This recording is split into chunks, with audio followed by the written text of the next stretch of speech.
सूरत महानगर के अध्यक्ष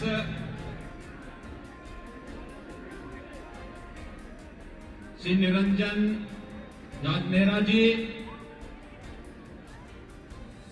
लोकप्रिय प्रत्याशी श्री संदीप भाई देसाई जी, आज के इस कार्यक्रम में उपस्थित श्री परेश भाई पटेल जी, अमित सिंह राजपूत जी, सूरत महानगर के महामंत्री श्री किशोर बिंदल जी, कालू भाई टालिया जी, मुकेश भाई दलाल जी, मनोहर पाल जी, शैलेश सिंह जी, उमेश भाई पटेल जी, सतीश भाई पटेल जी, बलवंत भाई पटेल जी, अनुराग भाई पटेल जी और उत्तर प्रदेश के अलीगढ़ एटा से लोकप्रिय सांसद श्री राजवीर सिंह जी, देवरिया से विधायक उत्तर प्रदेश विधानसभा के सदस्य श्री सलभमणि त्रिपाठी जी, लोकप्रिय सांसद और मुंबई के पूर्व पुलिस कमिश्नर श्री सत्यपाल सिंह जी, भारी संख्या में आज की इस चुनावी सभा के कार्यक्रम में उपस्थित इस विधानसभा क्षेत्र से जुड़े हुए सभी उपस्थित भाइयों बहनों, मैं गुजरात के आर्थिक राजधानी कही जाने वाली सूरत की इस धरती को नमन करते हुए आप सभी का हृदय से अभिनंदन करता हूं।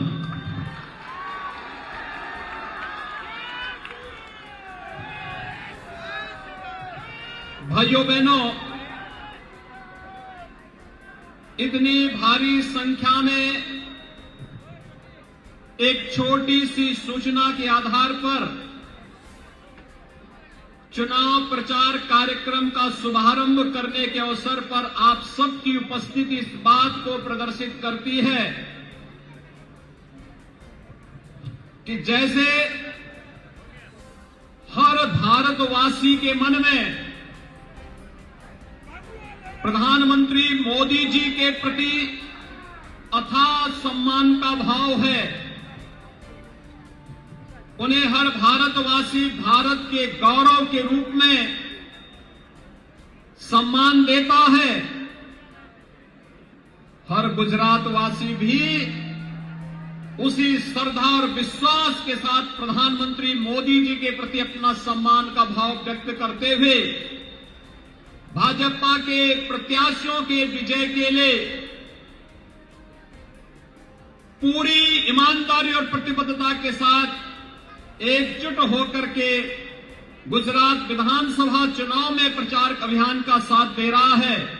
आज एक चुनावी सभा इस बात को प्रदर्शित कर रही है और इसलिए भाइयों बहनों, मैं आप सबका हृदय से अभिनंदन करता हूं।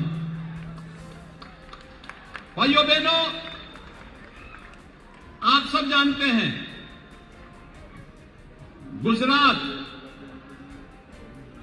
गुजरात तो वैसे भी देश का गौरव है। जब देश की आजादी की लड़ाई को आगे बढ़ाना था, लोगों के मन में इस प्रकार की निराशा छाई थी कि लगता है देश अब आजाद हो पाएगा कि नहीं हो पाएगा। असमंजस की स्थिति थी। तब पिछली सदी के प्रारंभ में राष्ट्रपिता महात्मा गांधी जी का नेतृत्व देशवासियों को प्राप्त हुआ था। गुजरात की माटी ही उनकी जन्मभूमि थी और गुजरात की माटी ने ही देश को नेतृत्व दिया। राष्ट्रपिता महात्मा गांधी के रूप में जिन्होंने देश की आजादी के आंदोलन को एक नई ऊंचाइयां प्रदान की और भारत 1947 में जिसके परिणाम स्वरूप स्वतंत्र होता है। स्वतंत्र भारत में भारत की व्यवस्था कैसे होनी चाहिए? अंग्रेज चाहते थे भारत टुकड़े टुकड़ों में बढ़ जाए, लेकिन इसी माटी के सपूत सरदार वल्लभ भाई पटेल ने अपनी दूरदर्शिता, दृढ़ इच्छा शक्ति के बल पर 563 से अधिक रियासतों को एकजुट करके वर्तमान भारतीय गणराज्य को एक मजबूती प्रदान करके एकात्मता के सूत्र में बांधने का कार्य किया था। यह धरती गौरव की अनुभूति करती है। दुनिया के सबसे लोकप्रिय नेता के रूप में प्रधानमंत्री मोदी जी के यशस्वी नेतृत्व पर, भाइयों बहनों, हम सब जान रहे हैं, आज पूरी दुनिया के अंदर सबसे लोकप्रिय राजनेता के रूप में, सबसे दूरदर्शी नेता के रूप में अगर कोई एक व्यक्तित्व वर्तमान में जाना जा रहा है तो वह इसी गुजरात की धरती के सपूत हैं, भारत के यशस्वी प्रधानमंत्री श्री नरेंद्र मोदी जी। हर भारतवासी उन पर गौरव की अनुभूति करता है और मोदी जी के नेतृत्व में आज जिस भाव के साथ भारत आगे बढ़ रहा है, आपने 3 दिन पहले इंडोनेशिया के बाली में प्रधानमंत्री मोदी जी के हाथों में दुनिया के 20 ताकतवर देशों का G20 के नेतृत्व को प्राप्त करते हुए देखा होगा। हर भारतवासी गौरव की अनुभूति कर रहा है कि पहली बार G20 का नेतृत्व भारत के पास आया है। भाइयों बहनों, दुनिया के वे सभी ताकतवर 20 ताकतवर देश हैं, जिन 20 ताकतवर देशों के पास दुनिया का 80% संसाधन है और उसका नेतृत्व अगले 1 वर्ष के अंदर भारत करेगा।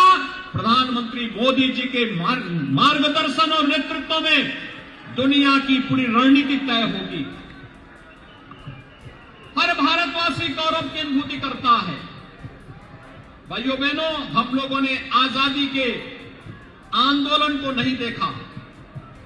15 अगस्त 1947 को जब ये देश स्वतंत्र हुआ था, तब हम लोगों ने इस देश की आजादी के जश्न को नहीं देखा और कांग्रेस की जो फितरत थी वह आजादी के या किसी भी उत्सव में देशवासियों को कभी साथ लेकर के नहीं चली है। लेकिन जब आजादी का 75 वर्ष पूरा हुआ, आजादी के अमृत महोत्सव के कार्यक्रम के साथ प्रधानमंत्री मोदी जी ने पूरे देशवासियों को जोड़ने का काम किया।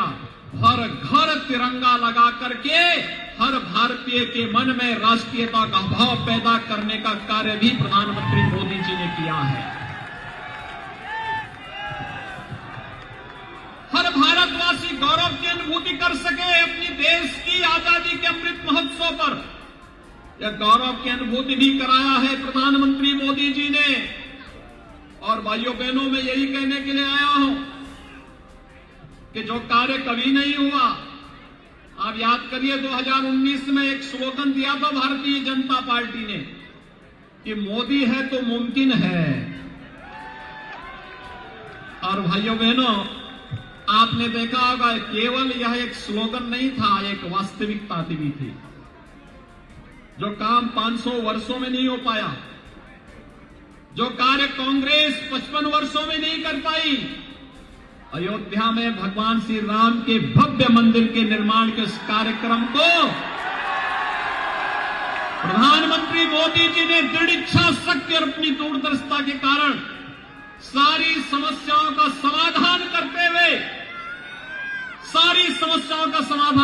हुए 5 अगस्त 2020 को स्वयं अयोध्या करके भगवान राम के भव्य मंदिर निर्माण कार्यक्रम का शुभारंभ भी कर दिया। अयोध्या में भगवान राम का भव्य मंदिर का निर्माण भी हो रहा है।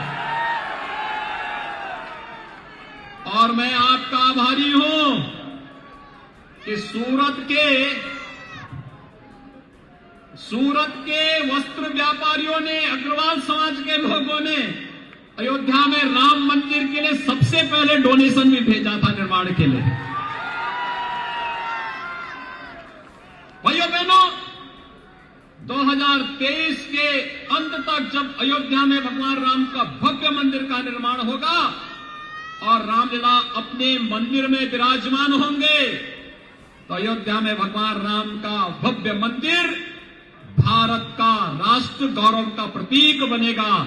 इसमें कोई संदेह नहीं होना चाहिए।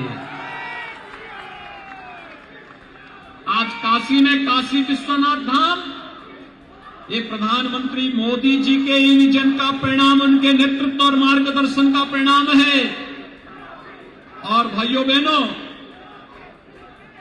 मुख्यमंत्री के रूप में गुजरात के अंदर भी जिस प्रकार के कार्यक्रम हुए, भगवान सोमनाथ मंदिर के पुनरुद्धार के साथ भी भव्य परिसर के निर्माण का कार्यक्रम हो, द्वारिका धाम को भव्य स्वरूप देने का कार्यक्रम हो, उत्तराखंड के केदारनाथपुरी और बद्रीनाथ धाम को भव्य स्वरूप प्रदान करने का हो, या फिर उज्जैन के महाकाल को महालोक के रूप में दुनिया के सामने प्रस्तुत करने का कार्यक्रम हो, ये प्रधानमंत्री मोदी जी के विजन और उनका मार्गदर्शन और नेतृत्व की ही क्षमता को प्रदर्शित करता है। और इसलिए हर गुजरातवासी और हर भारतवासी प्रधानमंत्री मोदी जी के यशस्वी नेतृत्व में गौरव की अनुभूति करते हुए विकास की जिस नई ऊंचाइयों को प्राप्त कर रहा है, आजादी के अमृत महोत्सव के कालखंड में वो हम सब ने अनुभव किया है। जो ब्रिटेन हम पर 200 वर्षों तक शासन किया था, भाइयों बहनों, आजादी के 75 वर्ष पूरे होने के अवसर पर प्रधानमंत्री मोदी जी ने भारतवासियों को इस गौरव की अनुभूति कराई कि उस ब्रिटेन को पछाड़ करके भारत दुनिया की 5वीं अर्थव्यवस्था भी बन गया है। और इसीलिए आज मैं आपके पास आया हूं अपील करने के लिए कि भाइयों बहनों, कोरोना कालखंड में आप सबने देखा होगा, कोरोना कालखंड में सभी राजनीतिक दल, कांग्रेस रहे हो, कोई अन्य दल रहे हो, ये राजनीतिक दलों के लोग कोई घर के बाहर नहीं निकला। प्रधानमंत्री मोदी जी की प्रेरणा से उस समय भारतीय जनता पार्टी ने एक संकल्प लिया था कि सेवा ही संगठन है। प्रधानमंत्री मोदी जी ने ये मंत्र दिया था, जान है जहान है। प्रधानमंत्री मोदी जी ने प्रेरणा दी जीवन भी और जीविका को बचाने की, और प्रधानमंत्री मोदी जी की प्रेरणा से, उनके मार्गदर्शन और नेतृत्व में ही उस समय जो जहां है वहीं, जहां बीमार है वहीं उपचार है, यह भी मोदी जी ने ही प्रेरणा दी। और भाइयों बहनों, फ्री में टेस्ट, फ्री में उपचार, फ्री में वैक्सीन और 80 करोड़ लोगों को फ्री में राशन देने का काम भी दुनिया के अंदर, केवल भारत के अंदर ही हुआ है। दुनिया के अंदर बड़ी से बड़ी ताकतें कोरोना के सामने पस्त थी, लेकिन अकेले भारत लड़ता रहा, कार्य करता रहा। अकेले भारत दुनिया को नेतृत्व देता रहा। ये कमाल की नेतृत्व की क्षमता, ये अद्भुत है, अविस्मरणीय है, अनुकरणीय है दुनिया के लिए। और इसीलिए आज आपके बीच में मैं आया हूं आपसे अपील करने के लिए। कुछ लोग बोलते हैं कि वे जादूगर हैं, और भाइयों बहनों, जादू कभी वास्तविक नहीं होता है। वे लोग झूठे आपको तमाम प्रकार के लोभ लालच देंगे, और भाइयों बहनों, जब वक्त आएगा तो ये लोग उन्हीं तत्वों के हाथों का शिकार होंगे जो कभी कांग्रेस ने यहां पर किया था। भाइयों बहनों, आप भूले नहीं होंगे, कांग्रेस के समय में गुजरात रहा हो या देश रहा हो, पूरा देश आतंकवाद की चपेट में आया, देश नक्सलवाद की चपेट में आया, देश के बहुत सारे क्षेत्र अराजकता की चपेट में आए, देश में भ्रष्टाचार चरम पर था, आम जन को कोई बुनियादी सुविधाएं नहीं मिलती थी, कोई सुनवाई नहीं होती थी, माफिया राज था, अलग अलग प्रकार के माफिया व्यवस्था पर हावी होकर के सामान्य नागरिकों का, व्यापारियों का, गरीबों का, नौजवानों के जीवन के साथ खिलवाड़ करते थे। गुजरात में प्रधानमंत्री मोदी जी का नेतृत्व प्राप्त होने के साथ ही जिस प्रकार का सुशासन, सुरक्षा और समृद्धि के नए नए पायदान और प्रतिमान स्थापित हुए हैं, वह किसी से छुपा हुआ नहीं। गुजरात एक मॉडल बना, वह मॉडल विकास का था, वो मॉडल सुरक्षा का था, वो मॉडल समृद्धि का था, वो मॉडल सुशासन का था, और वह मॉडल माफिया राज की समाप्ति के साथ ही वह मॉडल बना जिसने आतंकवाद और अराजकता पर राष्ट्रवाद की विजय के फलस्वरूप गुजरात को दुनिया के सामने एक मॉडल स्टेट के रूप में प्रस्तुत किया। और ये आज गुजरात के इस मॉडल को पूरे देश के अंदर लागू करते हुए जो कार्य आज हो रहा है, आपका सूरत स्मार्ट सिटी मिशन में नंबर 1 पर अगर है तो ये प्रधानमंत्री मोदी जी के विजन और उनके मार्गदर्शन का परिणाम है। भाइयों बहनों, सूरत न केवल वस्त्रोद्योग के लिए, मैं देखता हूं गोरखपुर में भी और पूर्वी उत्तर प्रदेश में, बिहार में, नेपाल में सूरत की साड़ियां और सूरत से बने हुए वस्त्र हर व्यक्ति पसंद करता है। वस्त्रोद्योग का केंद्र है और दुनिया का डायमंड प्रोसेसिंग का भी एक हब सूरत बन गया है। फर्टिलाइजर, केमिकल और पेस्टिसाइड का एक केंद्र बनकर के उभरा है। और सूरत महानगर पालिका ने भी विकास के जिन कार्यक्रमों को लेकर किया है, सूरत में और गुजरात में, भाइयों बहनों, अब डबल नहीं ट्रिपल इंजन की सरकार कार्य कर रही है और उसका लाभ भी उसी रूप में मिलता हुआ दिखाई दे रहा है। बुलेट ट्रेन की स्पीड से आगे बढ़ रहा है। और भाइयों बहनों, जब भी इस स्पीड में ब्रेकर का काम करने वाले जादूगर आएंगे तो भाइयों बहनों आवश्यक है हमारे सभी जागरूक नागरिकों को इसके प्रति सतर्क रहना होगा। और मैं इसीलिए कहने के लिए आया हूं, आपने देखा होगा उत्तर प्रदेश में भाजपा की सरकार आने के पहले किस प्रकार की अराजकता थी। 5 वर्ष में 700 दंगे हुए थे यूपी में 2012 से 17 के बीच में, जब दूसरे विपक्षी दलों की सरकार थी। और 2017 के बाद उत्तर प्रदेश में भारतीय जनता पार्टी की सरकार आने के बाद एक भी दंगा नहीं हुआ। आज वहां दंगा नहीं होता है, आज वहां कोई माफिया नहीं है, आज वहां कोई गुंडागर्दी नहीं है, आज वहां पर कोई मां किसी बहन बेटे की इज्जत के साथ खिलवाड़ नहीं कर सकता है। और अगर करता है तो भाइयों बहनों यूपी का बुलडोजर भी तैयार रहता है।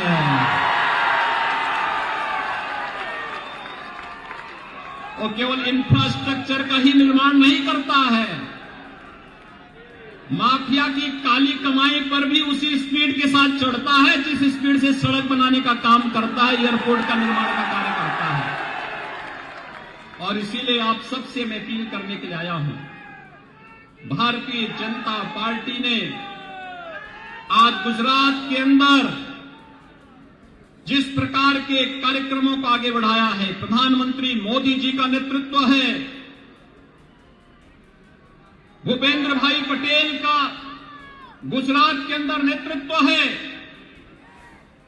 हेमाली बेन बोदावाला यहां की महापौर के रूप में कार्य कर रही हैं। उनके साथ भाजपा के पार्षद और पूरा यहां का सदन विकास के कार्यक्रमों के साथ जुड़ा हुआ है।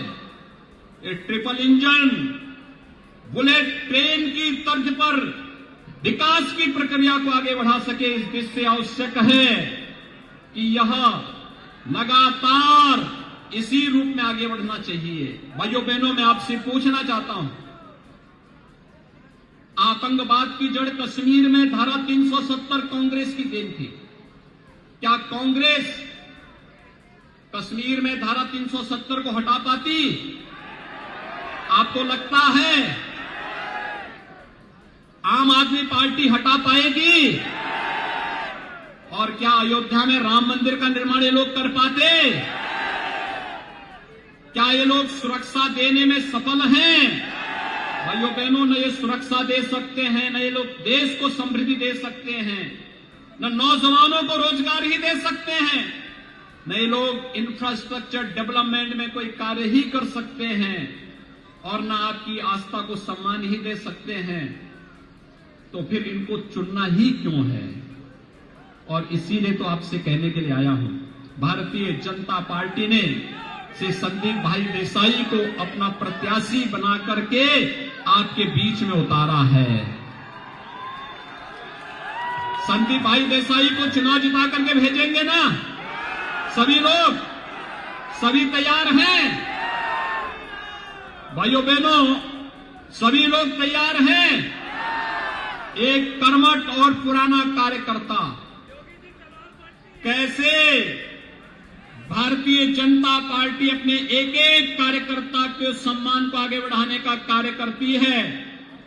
बूथ स्तर का कार्यकर्ता शीर्ष पदों पर जा सकता है, और यह भारतीय जनता पार्टी ही कर सकती है। यह परिवारवादी पार्टी नहीं, ये जातिवादी पार्टी नहीं, यह राष्ट्रवादी पार्टी है, पूरे देश को परिवार मानने वाली पार्टी है। और इसीलिए भाइयों बहनों, मैं आज आपके बीच आया हूं। संदीप भाई देसाई भारतीय जनता पार्टी के प्रत्याशी के रूप में आपके बीच में इस 84 विधानसभा सीट पर कमल चुनाव चिन्ह के साथ आपके बीच उपस्थित हुए हैं। कमल चुनाव चिन्ह पर आप सभी लोग वोट देंगे। भाइयों बहनों, एक जिम्मेदारी आप सबके ऊपर, पिछली बार भी मैं आया था इस विधानसभा सीट पे, और मैं आपका आभारी हूं कि आपने कमल चुनाव चिन्ह को तब भी अपना समर्थन और अपना आशीर्वाद दिया था। और मेरी आप सबसे अपील है, पिछली बार से भी 1.5 गुना से अधिक वोटों से संदीप भाई जीते, इसके लिए आप सब तैयार हैं ना? और ये तभी हो पाएगा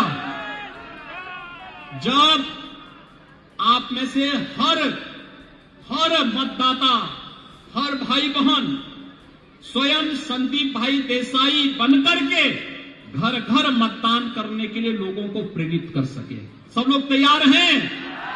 सभी तैयार हैं?